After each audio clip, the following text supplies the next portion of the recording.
deuxième. Ensuite, are you ready? Attention, on commence à rentrer dans le dur. On a designé le projet.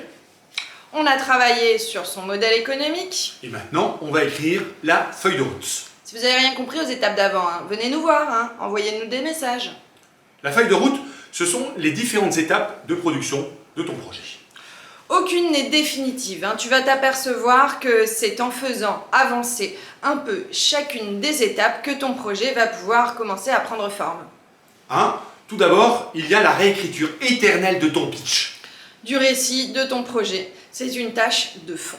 C'est une écriture qui va évoluer en fonction de tes communautés, que tu vas affiner, dont tu vas affiner la tonalité avec laquelle tu t'adresses à eux. Les vous voyez, les tutoyer, utiliser un vocabulaire, qu'elles te comprennent, etc. Tu as un document qui s'appelle récit V1, V2, V3, V12. Comme ça, tu gardes en mémoire aussi comment il évolue. Il y a l'identité visuelle, tu sais, ton logo, ton image, ta police de caractère, ton site web, ton marketing. En radio, on appelle ça la couleur d'antenne. C'est la couleur du son qui fait que quand on te voit arriver, on te reconnaît. C'est un travail fin, sensible, qui doit te correspondre. Et le mieux, c'est de s'aider d'un ou d'une professionnelle. Par exemple, pour ce projet Culture Pixel, on est allé demander à Eugénie Garcia. Elle nous a fait un beau logo, une déclinaison graphique avec des PowerPoint, etc. Ça nous a coûté un peu, mais par contre, on a gagné beaucoup de temps. Inspire-toi, va voir des sites web. Regarde des identités visuelles que tu aimes, qui te correspondent, pour imaginer la tienne. En 3, une étape importante, c'est la forme de ton activité. Asso, association, ou SAS, ou auto-entrepreneur. Le choix n'est pas simple, mais c'est pas définitif non plus. Il dépend de ta culture entrepreneuriale. Dans quelle structure es-tu le plus à l'aise? Et quelle est l'administration que tu es prêt à assumer dans un premier temps? En gros, ce qui distingue ces 3 statuts, c'est les choses suivantes. L'auto-entrepreneur. C'est simple à faire, mais comme tu ne cotises pas, dans les premières années, cela t'assure pas un salariat, donc pas de chômage et très peu de retraite. Mais pour nous, c'est plutôt pour se mettre le pied à l'étrier. Ça fonctionne très bien jusqu'à peu près 30 000 € de chiffre d'affaires. Et déjà, c'est pas mal, ça te permet de pas prendre trop de risques. Tu vas dire que c'est beaucoup? Alors on va faire un calcul simple. Si tu veux te payer 1 300 € par mois, ce que tient un SMIC grosso modo, tu vas devoir gagner à peu près 16 000 € par an, avec plus les frais de base, soit presque 20 000 €. Imagine que tu as des prestataires ou des coûts de fabrication, à peu près 50% d'un objet vendu est un coût de production et de diffusion. Grosso modo, tes 30 000 € vont être très vite atteints. Et c'est là que l'ASSO, la SAS, la SA, la SASU vont pouvoir t'aider. Créer une structure qui va crédibiliser, tout au moins donner de la personnalité morale à une activité qui ne sera pas que toi. Même si on sait que c'est toi qui es derrière la marque ou l'activité. Tu vas mettre ton activité dans une structure. 2 différences essentielles pour nous entre l'association et la SAS. Alors, une association, elle est à but non lucratif, c'est-à-dire que tu ne vas pas te reverser des bénéfices d'une année aux employés ou aux administrateurs. L'objet de l'association est plutôt une activité que tu vas partager avec d'autres, voire ta communauté. Ou tu as envie d'embarquer d'autres personnes de manière bénévole dans ton activité.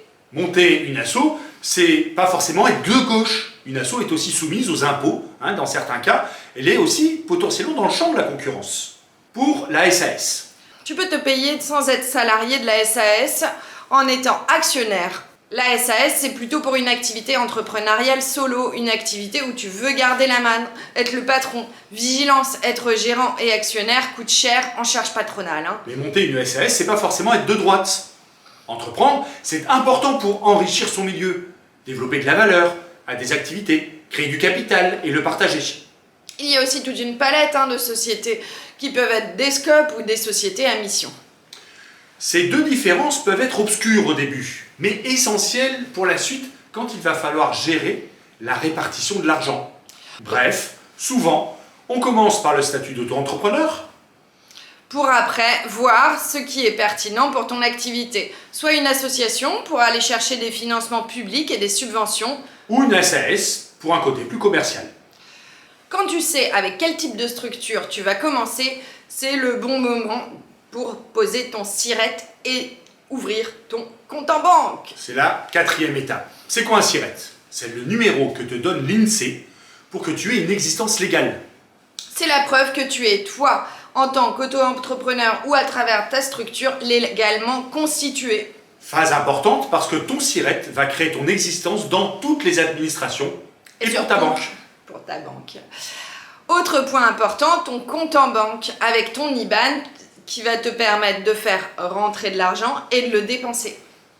Même en auto-entrepreneur, tu as intérêt à te faire un compte en banque distinct du tien, histoire de tenir proprement tes comptes. Une banque, ça se choisit aussi au feeling et de manière fonctionnelle. Est-ce que tu vas avoir une ou un interlocutrice? Est-ce que c'est proche de chez toi? Une banque, c'est au quotidien quand on commence. Il faut avoir confiance en elle.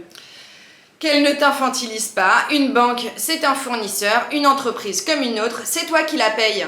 Pour te permettre de gagner et donc de dépenser de l'argent. 5. La chaîne de production. Maintenant, on en est presque à la fin. Il faut mettre en place la chaîne de production qui va permettre de développer ton service. Des prestataires, des locaux. Acheter du matériel si tu en as besoin. Et pour ça, il faut de l'investissement, de l'argent et des opportunités pour commencer. Mais il faut surtout ne pas se dire que ces choix sont définitifs. Ce sont tes premiers choix de ta première itération.